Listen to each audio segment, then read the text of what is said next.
To those whom I don't know, my name is Jerry Burke. I earned my bachelor's degree in education at Teachers College, later returned to teach modern Irish history at Boston State College for 16 years, then went on to become president of Massasoit Community College for another 14 years, and then returned here at UMass for another 15 years to teach.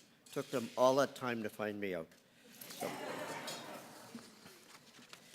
I was a recipient of this award in 2011, and I was honored to receive that. It was a special evening for me and for my family and friends. As the son of a custodian who took a deep interest in the education of his children, he sent all 6 of us to parochial grammar and high school. And you don't realize till later the sacrifices that your parents must have made. But I think he would be pleased that 12 of his children, their spouses, became teachers. So I'm also pleased to host this year's event as a representative of the Boston State College Steering Committee and to introduce you to this year's honorees. First, let me take a moment to acknowledge my fellow committee members who organized our program. If they're here, or they stand up, raise their hand, and so forth and so on. Thank you very much. I'd also like to acknowledge the previous Education for Service Award winners who are with us.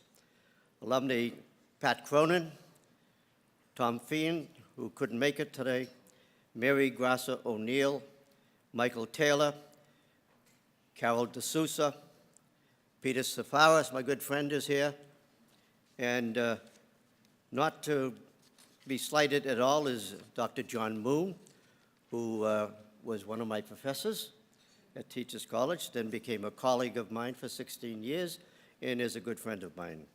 It's now my pleasure to introduce our event co-host and the Dean of UMass Boston's College of Education and Human Development, and a Professor of Education, Joe Berger.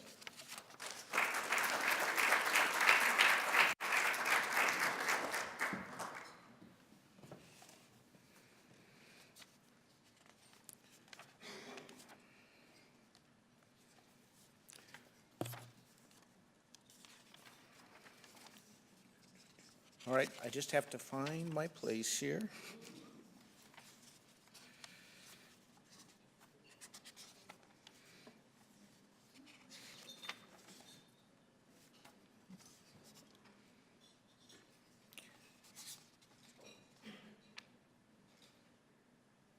All right, I'm going to wing it.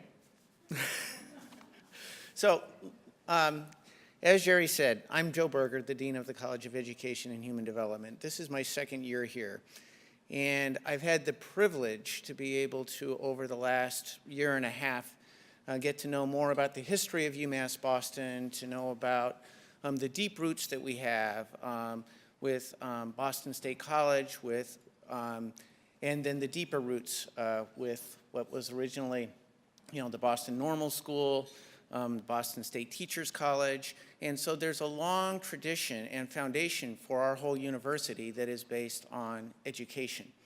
And that we are able to build on a foundation that was created by all of you and many others at Boston State College is truly an honor.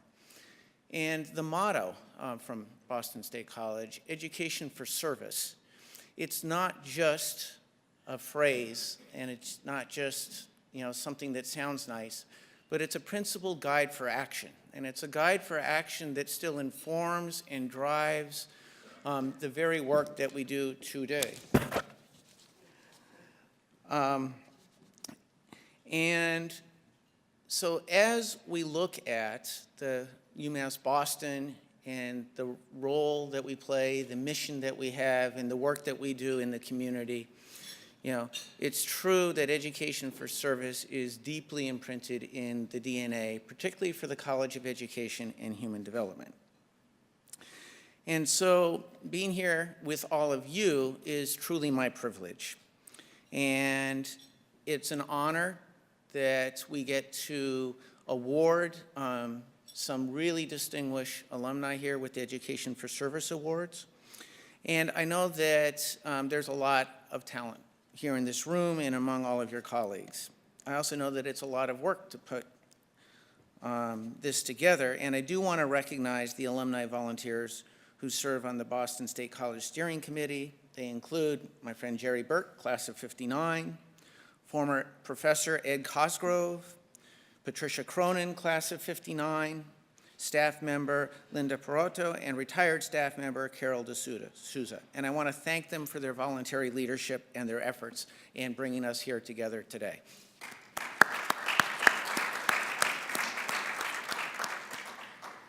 I also want to extend a special welcome to the family and friends of our Alumni Award recipients.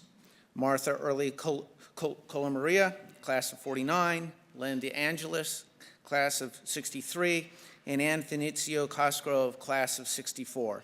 Thank you to all of you for coming out today.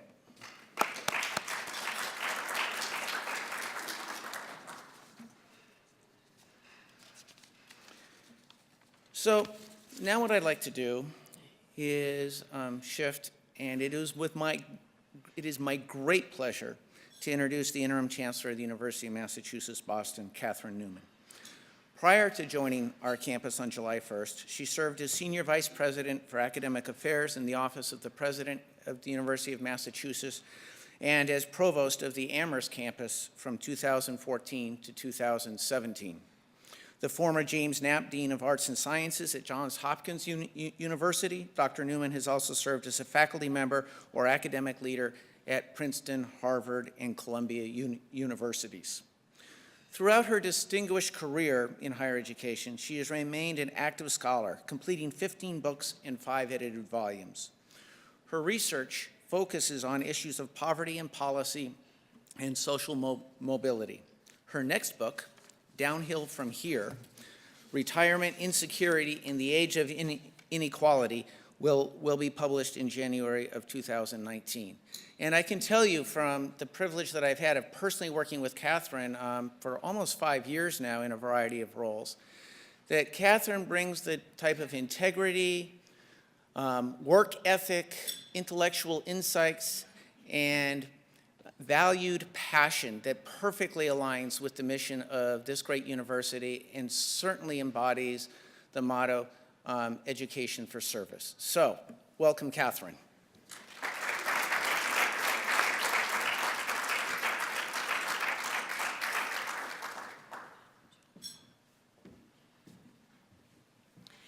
Thank you so much, Joe. You know, really, in my career, I'm just following Joe around. Wherever he goes, I go. And that's a good place to be because Joe is an extraordinary, dedicated leader. I know that the College of Education has had a lot of leadership changes in recent years. Joe is here to stay, and that's one of the reasons why I came here myself, because the educational mission for the public schools of this Commonwealth, and especially for the city of Boston, lie really at the heart of his passion and will become, and have already been, but will become even more so, the absolute center of the preparation process in the College of Education. It's going to be an exciting period. And of course, that's particularly relevant to the audience we have here. What a pleasure it is to have you all here to celebrate the tremendous legacy of Boston State College and the Education for Service Award winners. I too would like to congratulate our honorees, alumna Martha Colamaria, Len Deangelis, and Ann Finizio Cosgrove. As active volunteers and recognized leaders in their communities, these 3 UMass Boston colleagues have generously given their time and their talent to supporting so many nonprofits.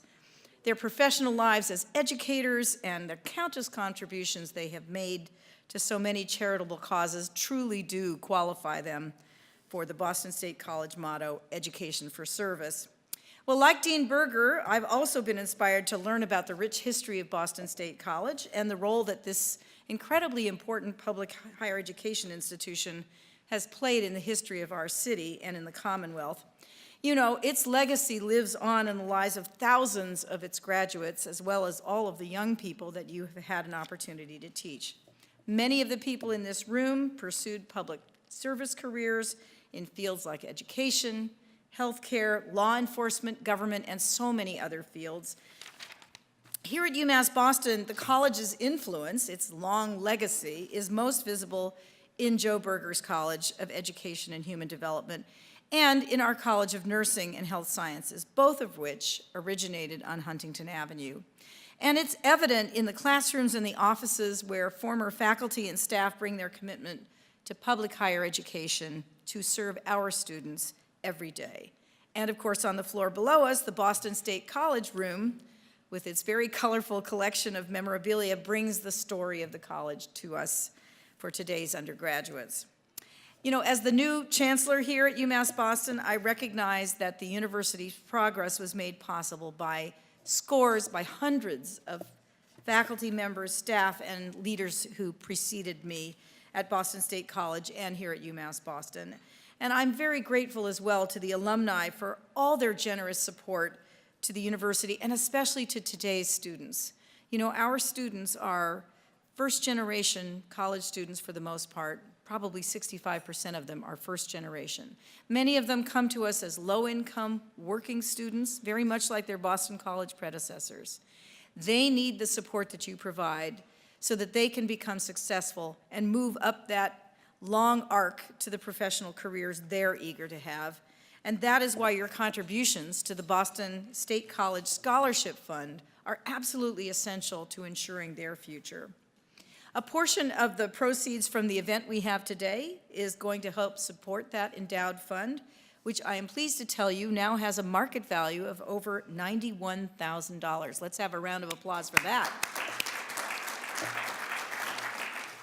In addition to providing financial aid for our students, it also gives them a deep appreciation of how one generation helps to support the next. And truth be told, I was also a first-generation student, and I'd like you to raise your hand if you were one too. How many of you were first-gen students? Okay, people, that's what public higher education is all about. It enables people who come from modest backgrounds, whose families have not been privileged for generations, to take their place in the professions, to contribute back to today's students, and my hat is off to anybody who rises across that arc. As I said, today more than 50% of our bachelor's students are the first in their families to go to college, and without the Boston State College Scholarship Fund, they wouldn't have that opportunity.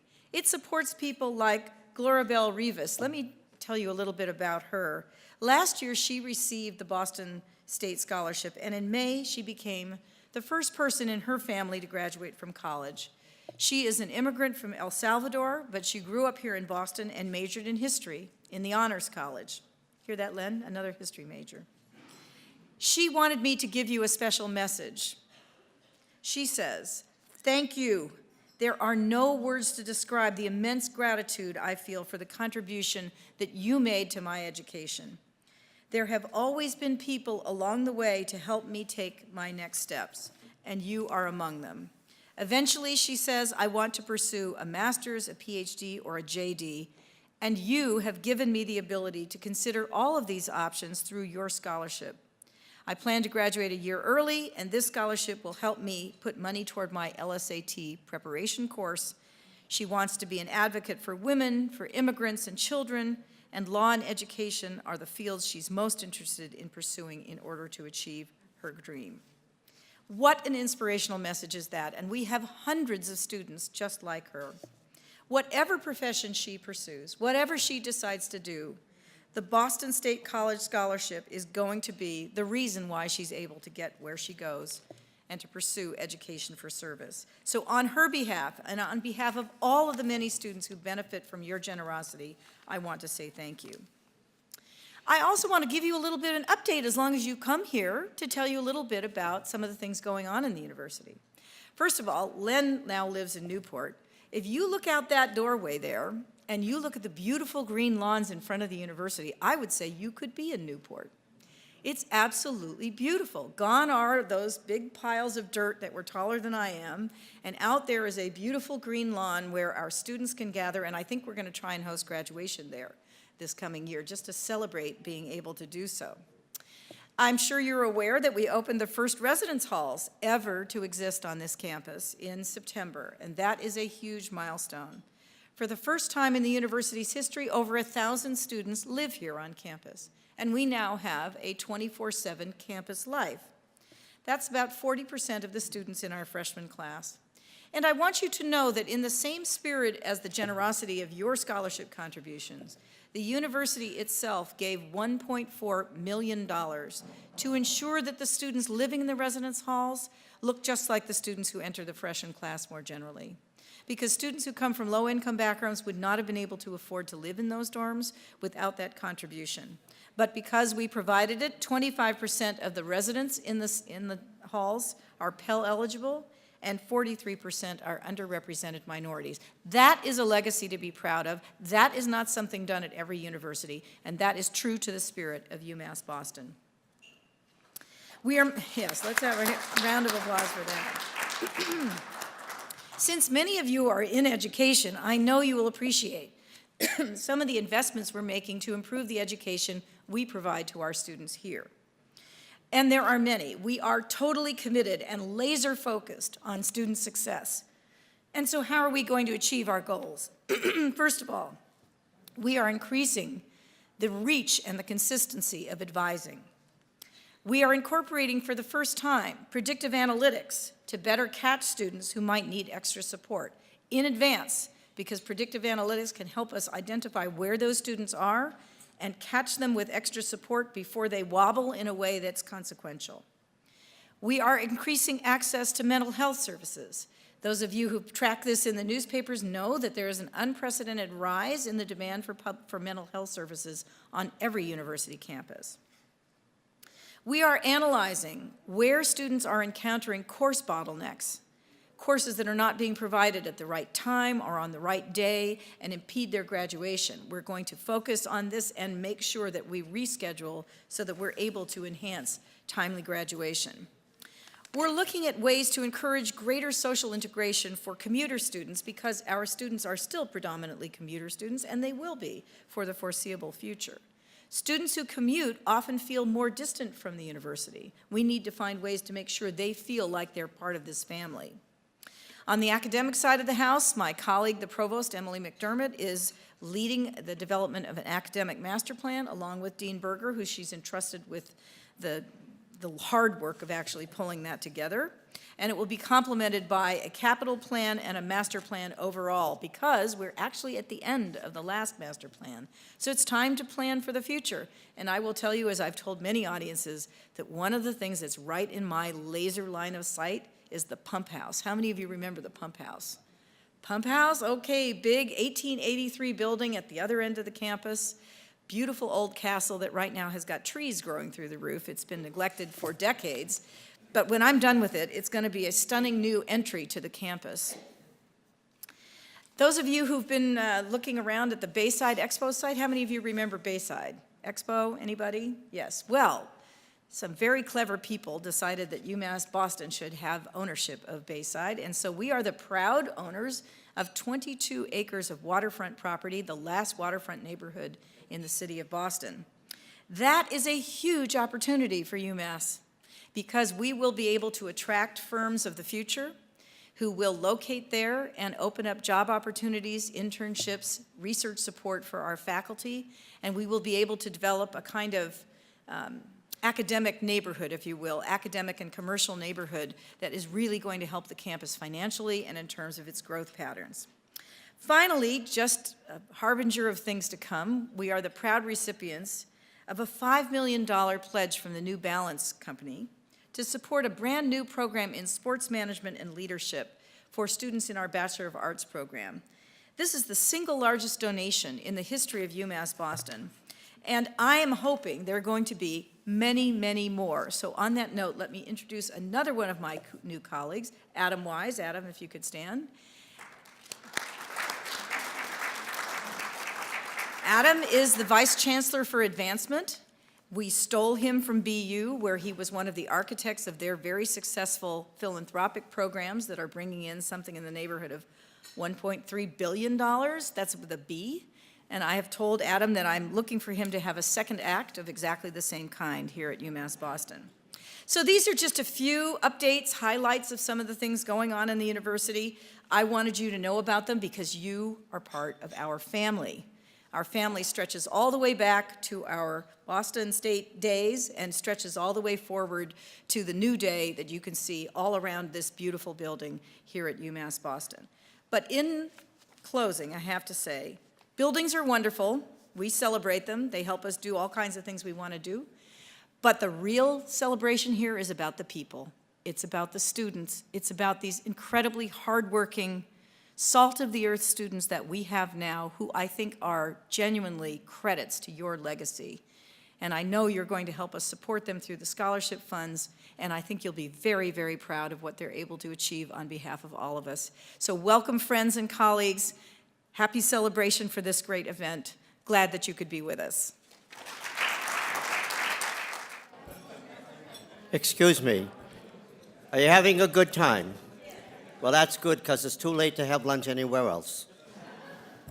Now, in our day-to-day lives, we often use metrics and numbers to somehow keep score. How much money does a person make? How many things have they accumulated? There's nothing wrong, of course, with celebrating achievement.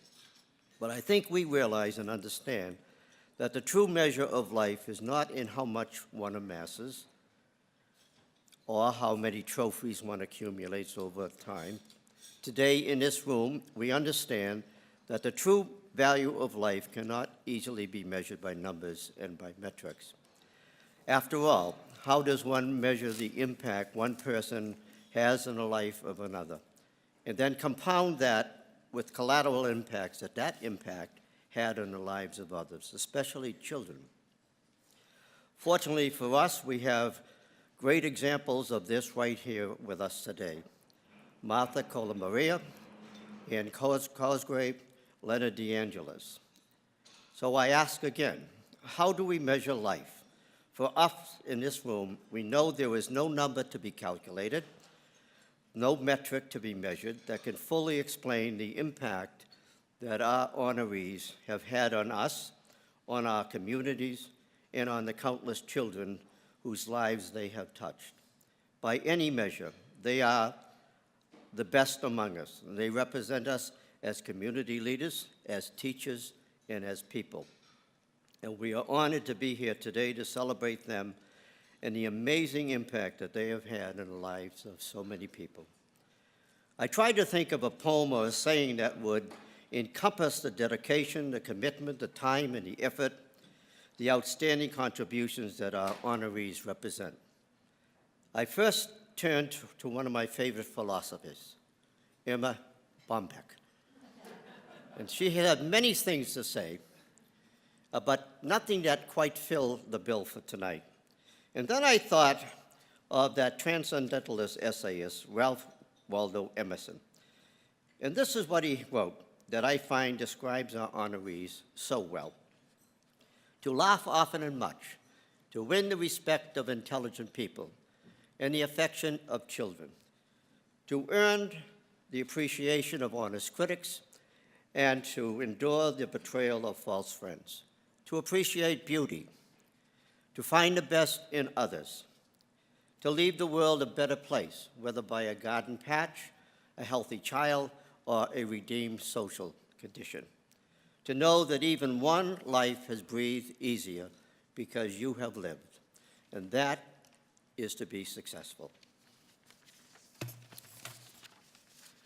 It's now my pleasure to introduce our first honoree, a proud Teachers College alumna, Martha Early Colamaria.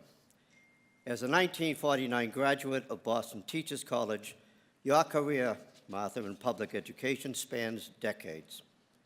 From your start as an elementary teacher of the Boston Public Schools in 1960 to your work as a certified reading specialist for the Norwood Public Schools in the 1970s.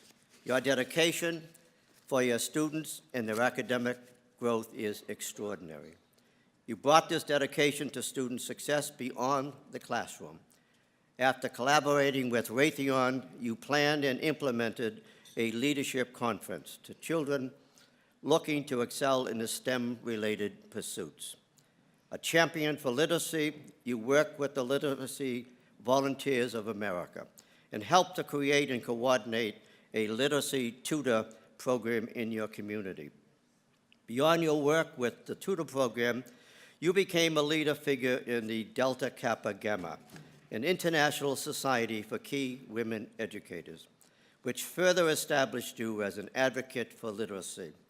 After serving as the literacy chair of the society, you worked with the International Reading Association and served on the Massachusetts Reading Association Board. We commend you for your time, your effort, and your dedication as you work tirelessly to close the gap in literacy. You've been involved as a former president, as assistant governor, and World Fellowship Chair for your district Rotary Club. You have been a volunteer with the Norwood Day Committee, the League of Women Voters, St. Catherine's Choir, and the Friends of the Library. In addition, you have been a volunteer with the Girl Scouts for more than 50 years. Through your outstanding contributions and leadership in public education, you personified Boston State College's Education for Service model, and you serve as an exemplar of the college's legacy. In recognition of your distinguished service and leadership, the University of Massachusetts Boston is proud to present you with the Boston State College Education for Service Award. Martha, please step forward and join Dean Berger and me for the award presentation.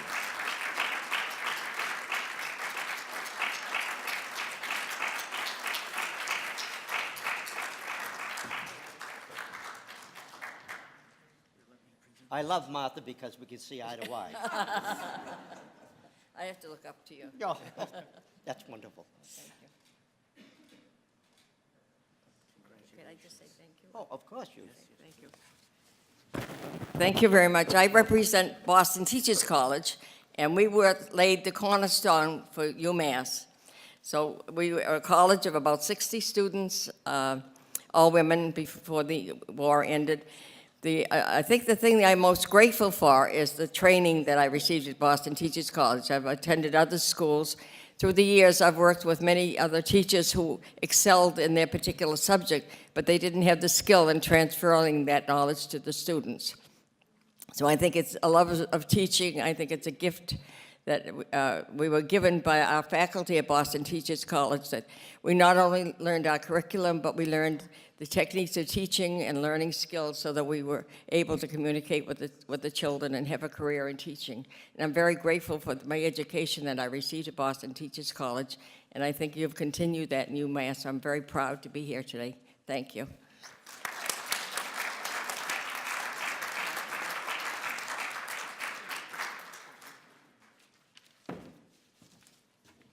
As an ethnic historian, it has not escaped my notice that the three recipients tonight are all Italians. So I thought it only appropriate that I tell an Irish story. This fellow, Pat, came home one night very late and very inebriated, and he tried to sneak into the house because his wife was a hellion about his drinking.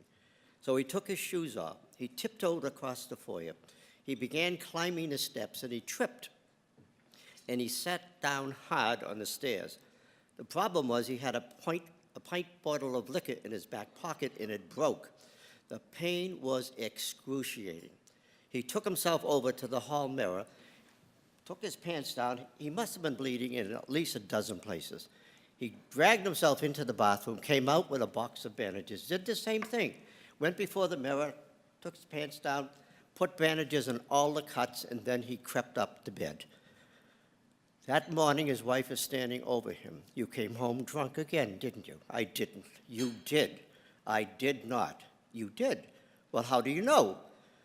Well, it might be your bloodshot eyes, the fact you left the front door open, your shoes are in the foyer, there's glass all over the hallway, but what finally convinced me were all of those bandages in the hall mirror.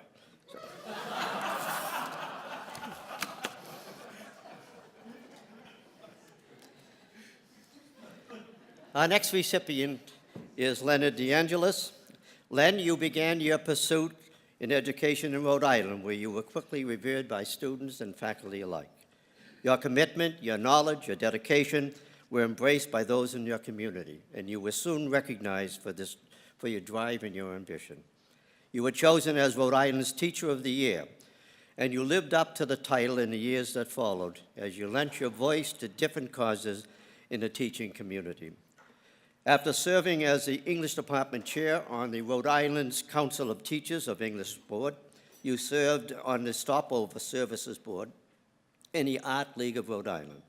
And though retired, you continue to contribute to the field of education through your work as a Circle of Scholars instructor at Salve Regina, where, by the way, my granddaughter is enrolled right now, and in the Edward King Senior Center.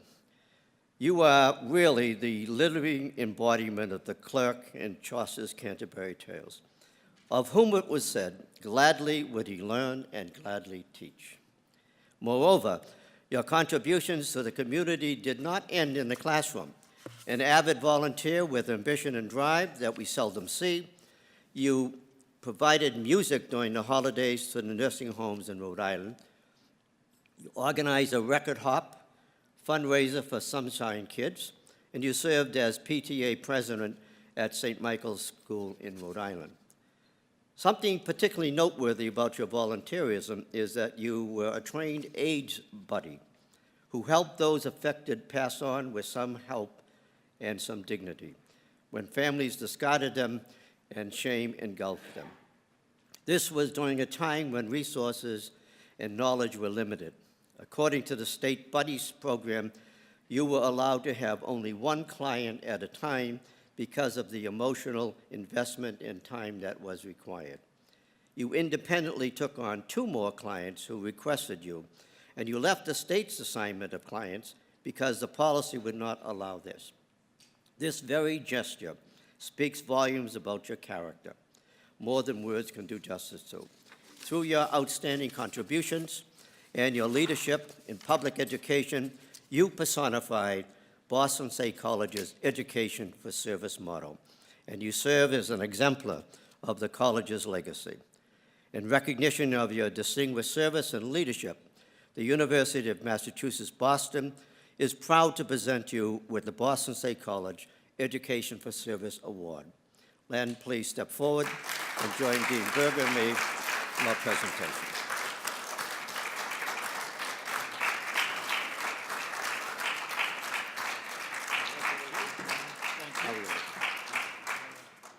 I need a step stool. No, I thought they were going to put one up for me, but they didn't.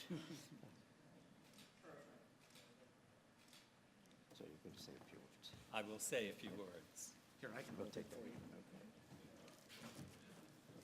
I was told I had 3.5 minutes. I'm taking 4 minutes and 24 seconds to say 463 words, and I will try to look at you all the time. Good morning. Good morning. Ah, every teacher's dream, a captured audience. People and places enrich our lives. Thank you, thank you, thank you kindly. To Bonnie and Selma for the nomination, Tom for the bookmarks, with images we'll tour. Why the tux? Respect and admiration for the award itself, which is as close to a Nobel as education gets. Hilton Als describes New York Times photographer Bill Cunningham's delight in the possibility of you. My delight is reflected in the bow tie pin that stands for you as a superhuman. You inspire. 2 tiny blue rhinestones symbolize those I miss and continue to sustain me. This recognition belongs to all who contribute to my being. Whether one lives, visits, or works in the city, Boston becomes part of one's DNA. When I make time to write a memoir, the title will be A Boston Boy. Where else could my first home be on the same street where Rose Kennedy was born. Where else could a father say, behave to his son, while her son, our representative, helped Dad? Where else could a mother laugh and warn when asked what I wanted to be when I grew up? A father, I replied. Her mantra was, be careful. God's gift of a child was years away, yet, thanks to her and his parents, Cheryl and Jim, I have a son by choice. And thanks to Monica and Dave, we have Annabella, who, like most grandchildren, spoils us. Where else could a boy play and view the Constitution, witness the Brinks robbery, sell splinters from the Old North Church steeple, and get his hair tousled by Perry Como? Where else, after First Communion, could I observe the aftermath of an accident that took my best friend's life and the kindness of men who gripped the driver to prevent him from hurting himself? Our Bostons affect us. May we aspire to make them stronger. The pennants represent stairways to paradise, with a new step every day. Isidore, Archbishop of Seville, advised, learn as if you were to live forever, live as if you were to die tomorrow. Life teaches us how to work, and work teaches us how to live. And we live responding to our consciences. What we are, gender, race, religion, experiences, etc., impacts us. But who we are is the question we get to address through God's gift of each day that no what can taint.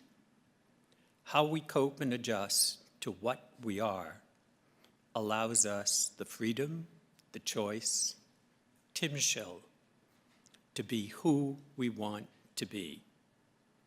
Kinder, imitated, inspirational, words containing eyes for a reason. Like Chaucer's clerk, also known as the student, gladly would we learn and gladly teach. We have work to do. Thank you, thank you. Thank you kindly.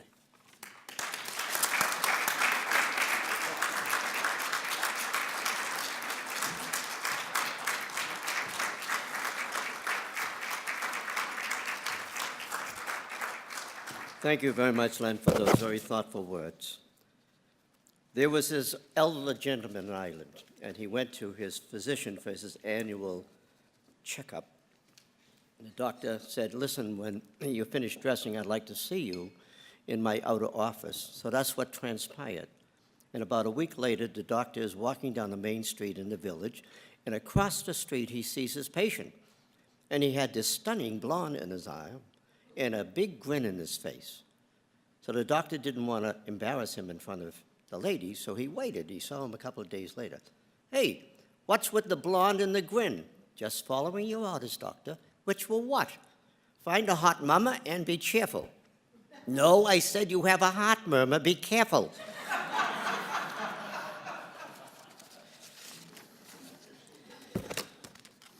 It's now my pleasure to introduce our third honoree, a proud Boston State alumnus, Anne Finizio Cosgrove. Anne, you have dedicated more than 50 years to public education and to community service, beginning with your teaching career in Boston before you moved westward to Ohio with your family to continue your teaching pursuits with Appalachian children.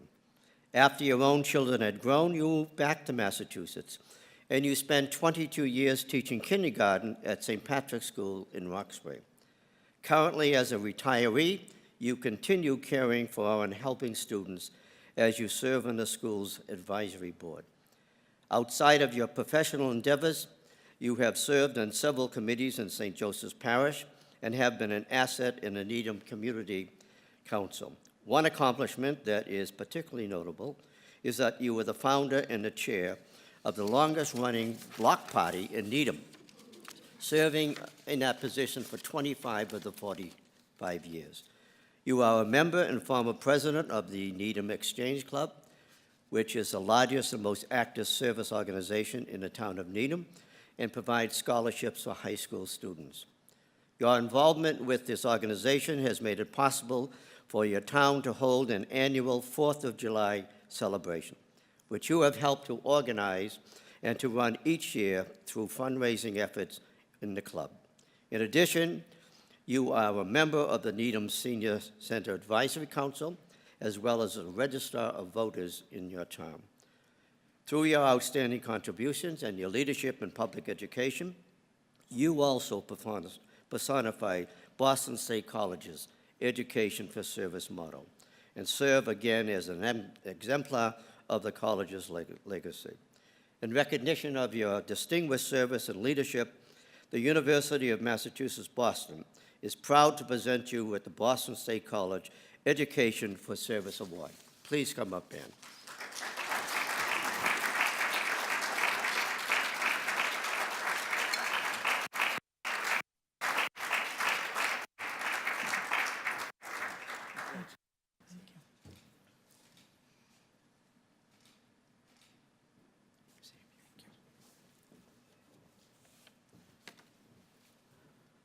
I needed pockets so I could get my glasses. Thank you for the honor.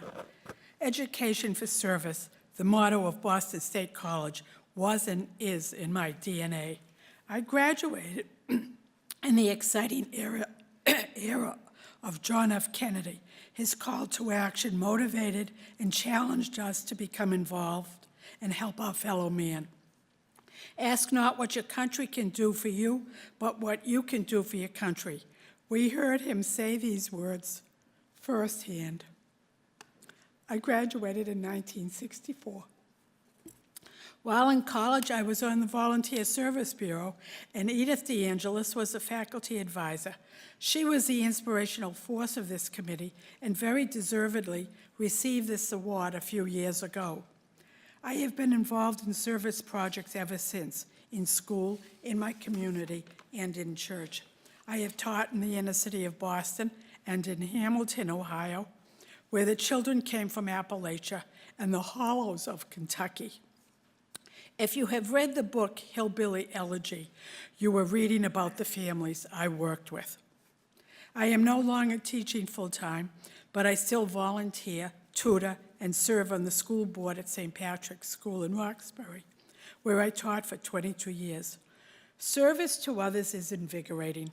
I enjoy working with different segments of the community, the scout groups, the veterans, the church organizations, Needham Education Foundation, the Needham Exchange Club, which is a national service organization, preparing and serving food at Rosie's Place, and assisting families with children who have autism navigate the process of boarding an airplane.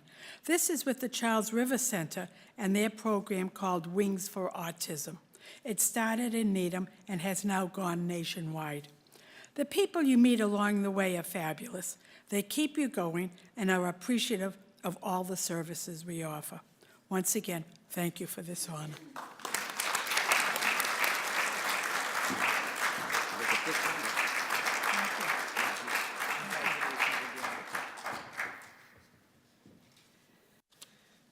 Thank you very much, Ann, for those remarks.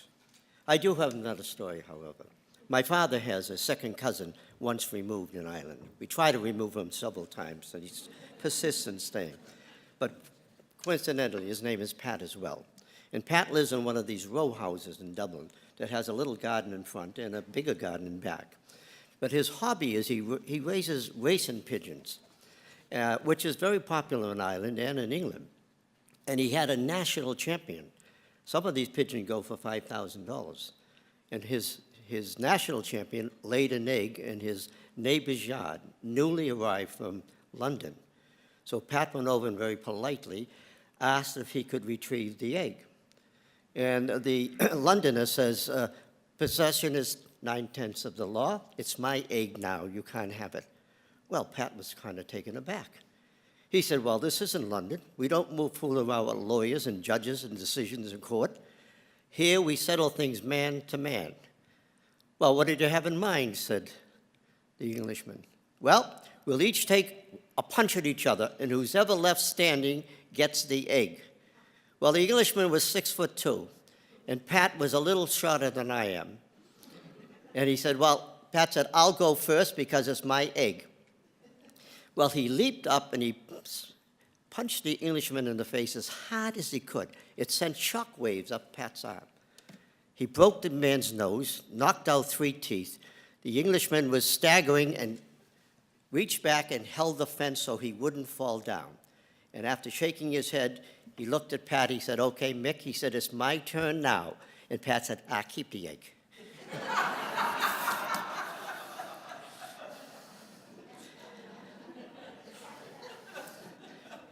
Well, we'd like to thank all of you people who attended, for your family, your friends, the recipients tonight. Also, Joe Berger, my co-host, and Elizabeth Doherty, of course, and her wonderful staff who put this whole thing together. And I'm really very, very pleased to have emceed tonight. I hope you had a great time.